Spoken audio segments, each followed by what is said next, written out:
پیارے آقا کے پیروانوں ایک مرتبہ فرمایا گیا دوسرے حج کے موقع پر اعلی حضرت عظیم البرکت اپنی والدہ کے ساتھ جب تشریف لے جا رہے تھے، بحری جہاز کا سفر تھا، اس وقت سمندر کے ذریعے جہاز، پانی کے جہاز کے ذریعے جا رہے تھے، درمیان میں طوفان آیا، یہاں تک کہ جو آپ کی جہاز تھی وہ طوفان کے زد ہو گئی، طوفان سے ٹکرانے لگی، ہر کوئی جو تھا وہ گھبرایا ہوا، ڈرا ہوا، سب کی سانسیں نیچے اوپر کے پتہ نہیں اب گئے کہ تب گئے، پتہ نہیں کب پانی اندر آئے گا اور موجیں لے ڈوبیں گی ہماری جہاز کو۔ لیکن اعلی حضرت عظیم البرکت اطمینان سے بیٹھے تھے اور اپنی والدہ سے بھی کہتے ہیں، والدہ سے آپ پریشان نہ ہو، اطمینان سے بیٹھے، آپ گھبرائیں نہیں، اطمینان سے بیٹھے۔ لوگوں نے کہا مولانا صاحب لوگوں کے چہرے دیکھیے، لوگوں کے معاملات دیکھیے، لوگ کتنے ڈرے سہمے گھبرائے ہوئے اللہ اللہ کر رہے ہیں، آپ اطمینان سے بیٹھیں، آپ بھی اللہ کا ذکر کریں، آپ بھی دعا کریں، ہو سکتا ہے کسی کی دعا قبول ہو، اللہ فضل فرمائے۔ تو اعلی حضرت عظیم البرکت کیا فرماتے ہیں؟ آپ فرماتے گھبرانے کی کوئی ضرورت نہیں ہے،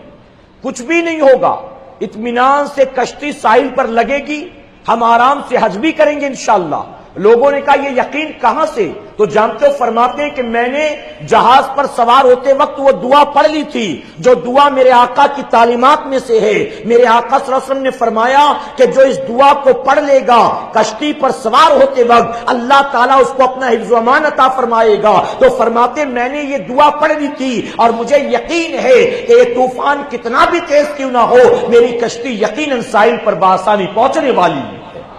اور ہوا وہی، یہ یقین تھا، یہ نبی سے محبت تھی۔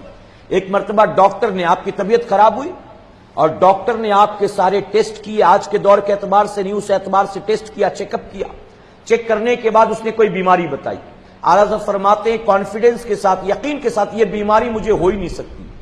اس نے کہا میں ڈاکٹر ہوں کہ آپ ڈاکٹر ہیں، میں آپ کو بتاتا ہوں آپ کو یہی بیماری ہے۔ اعلیٰ حضرت فرماتے ہیں یہ بیماری مجھے ہو ہی نہیں سکتی، پھر سے چیک کرو کوئی اور مرض ہوگا،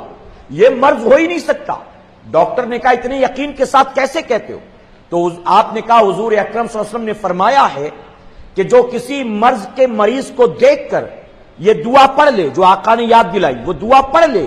تو اس شخص دعا پڑھنے والے کو کبھی وہ مرض نہیں ہوگا۔ تو جو مرض تو مجھے بتاتا ہے اس مرض کے مریض کی عیادت کے لیے میں ایک بار گیا تھا، میں نے حضور صلی اللہ علیہ وسلم کی تعلیمات کے مطابق وہ دعا پڑھ لی تھی اور مجھے یقین ہے میرے آقا کے فرمان پر مجھے اور کوئی مرض ہو سکتا ہے لیکن وہ بیماری مجھے ہرگز نہیں ہو سکتی ہے۔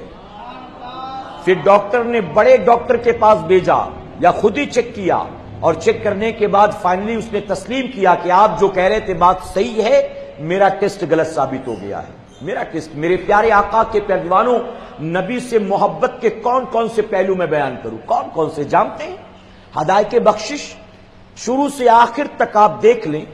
یہ کتاب دیکھنے میں بظاہر بہت چھوٹی نظر آتی ہے لیکن اس کی شرح لکھنے والوں نے، پاکستان کے ایک بزرگ ہیں جنہوں نے ہدایت بخشش کی شرح لکھی تو 25 جلدیں تیار ہو گئی، 25 جلدوں پر مشتمل ہے ہدایت بخشش کی شرح، شروع سے آخر تک نبی کی شان، نبی کی بڑھائی، نبی کی تعریف، آقا کے گنگان، آقا کی ثنا، آقا کی تعریفیں۔ میرے پیارے آقا علیہ الصلوۃ والتسلیم کے پیروانوں کیسی محبت تھی اپنے آقا صلی اللہ علیہ وسلم سے۔ فرمایا گیا آپ نے جو سلام لکھا ہے حضور کی شان میں، مصطفیٰ جان رحمت پہ لاکھوں سلام، سنا ہے آپ نے؟ پوری دنیا میں سلام پڑھا جاتا ہے، جیسے قصیدہ بردہ شریف پوری دنیا میں پڑھا جاتا ہے، ہر زبان کے لوگ،